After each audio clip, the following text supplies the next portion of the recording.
வணக்கம், சொல்லுங்க. உங்க பெயர் என்ன? வணக்கம்.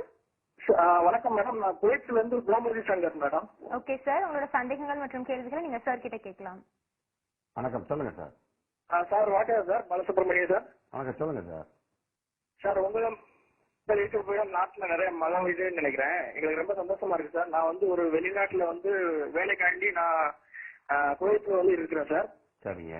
நான் என்னோட ஊர் திருநெல்வேலி டிஸ்ட்ரிக்ட்ல கடையநல்லூர் சார். சரிங்க, சொல்லுங்க.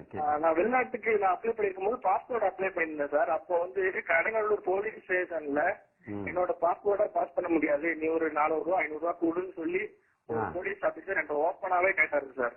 அந்த மாதிரி இப்பவும் நடந்துட்டு இருக்கு. என்னோட நண்பர்களும் வெளிநாட்டுக்கு நிறைய டைப் பண்ணும்போது அங்க கடையநல்லூர் போலீஸ் ஸ்டேஷன்ல இந்த மாதிரி அதிகம் பணம் இப்படி நாங்க கொடுக்க முடியாதுன்னு சொன்னா எங்களுடைய பாஸ்போர்ட் பாஸ் ஆகாதுதான் பெண்டிங்ல இருக்கும் அப்படிங்கிற மாதிரி மிரட்டும் போது அவங்க காவல்துறை நம்மள ஏதாவது பொய் வழக்கு போட்டுருவாங்கிற அந்த பயத்துல இந்த மாதிரி நிறைய பேர் பைசா கொடுத்து இதுக்கு என்ன தீர்வு வேணும்னு கேக்குறீங்க அதானே? பொதுவாக பாஸ்போர்ட் விண்ணப்பம் செய்திருந்து அந்த விண்ணப்பத்தின் மீது அந்த அலுவலர் தகவல் கடையநல்லூர் வாசிகளுக்கு இல்லைன்னா தமிழ்நாடு மக்களுக்கு ஏதாவது வழி சொல்லுங்க சார். அதாவது பாஸ்போர்ட் விண்ணப்பத்திற்கு கையூட்டு கொடுக்க வேண்டும் என்ற அவசியம் இல்லைங்க. அலுவலகத்திற்கு நேரில் சென்று அவசியப்பட வேண்டிய அவசியமும் இல்லை. அந்த பாஸ்போர்ட் நான் சொல்றத கவனிங்க. பாஸ்போர்ட் கேட்டு விண்ணப்பம் செய்தால் 7 நாட்களில் இருந்து 30 நாட்களுக்குள் அந்த பாஸ்போர்ட்டை உங்களுக்கு தர வேண்டும். அதற்கான மத்திய அரசாங்கம் சட்டம் இயற்றி இருக்கிறது, புதிய விதிமுறைகள் வகுத்திருக்கிறது.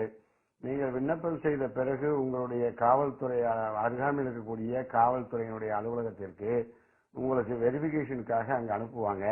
அது அவர்களுடைய நடைமுறை. அவர்கள் வெரிபிகேஷனுக்காக வந்திருந்தால் அந்த கடிதத்தை பார்த்துவிட்டு அவர்கள் நீங்கள் அங்கேதான் குடியிருக்கிறீர்கள் என்றும் உங்கள் பெயரில் அங்கு ஏதும் வழக்குகள் ஏதும் நிலுவையில் இல்லை என்றும் நீங்கள்